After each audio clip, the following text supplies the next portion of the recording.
Keep your mouth shut. വാ അടച്ചു വെക്കുക. ലൈഫിൽ ഇപ്പോഴത്തെ അവസ്ഥയിൽ നിന്നും കുറച്ചുകൂടെ ബെറ്റർ ആവണമെന്നുണ്ടെങ്കിൽ, എന്തെങ്കിലുമൊക്കെ ആയിത്തീരണം എന്നുണ്ടെങ്കിൽ ഏറ്റവും ആദ്യം ചെയ്യേണ്ട പ്രവൃത്തി വാ അടച്ചു വെക്കുക എന്നുള്ളതാണ്. Keep your life the most secret thing you on. ഏറ്റവും സീക്രട്ടായിട്ട് വെക്കണം ജീവിതത്തെ. അൺപ്രെഡിക്റ്റബിൾ ആയിരിക്കണം. അതായത് എൻ്റെ പ്ലാൻ എന്താണ്, ഞാൻ എന്ത് ചെയ്യാൻ പോകുന്നത്, എൻ്റെ വിഷൻ എന്താണ്, എൻ്റെ ഗോൾ എന്താണ്, എൻ്റെ ക്രൈറ്റീരിയ എന്താണ്, ഇതൊന്നും ആരോടും പറഞ്ഞുകൊണ്ട് നടക്കേണ്ട ഒരു കാര്യവും നമുക്കില്ല. Keep it secret. Like a chess game.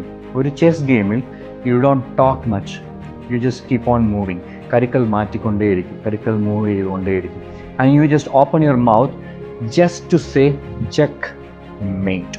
അങ്ങനെ ആയിരിക്കണം. കരുക്കൾ നീക്കിക്കൊണ്ടേയിരിക്കുക, പണി എടുത്തുകൊണ്ടേയിരിക്കുക. And let your success make the noise. Boom. തന്നെ കുറ്റം പറഞ്ഞവരെ, തന്നെ ഒഴിവാക്കിയവരെ, മാറ്റി നിർത്തിയവരെ, അധിക്ഷേപിച്ചവർ, തന്നെ പുറം കാലം കൊണ്ട് തട്ടിക്കളഞ്ഞവർക്കൊക്കെ let your success make the noise. അതുവരെ കീപ്പ് ഓൺ വർക്കിംഗ്. പണി എടുത്തുകൊണ്ടേയിരിക്കുക സൈലൻ്റായിട്ട്.